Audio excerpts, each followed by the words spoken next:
Away they go. Dancing Flower from the outside. Musashi Boardwalk Orthodox down on the inside is Raken. Then comes Echo Minotaur Channel Koto.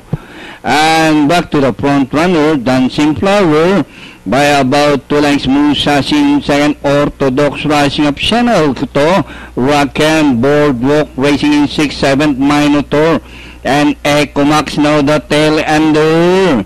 Passing the last 850, Dancing Flower, Musashi is racing on the outside, Orthodox down on the inside is Channel Koto.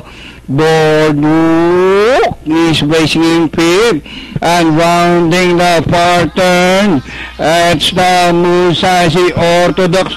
Boardwalk is racing on the outside, Channel Koto, and Dancing Flower as they race the ball corner.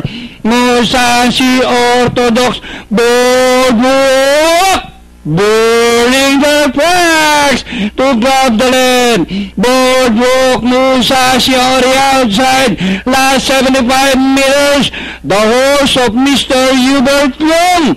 Boardwalk finish the game. Second, Musashi, Minotaur close, Orthodox, Raken, Channel Koto, Ecomac, and Dancing Flower.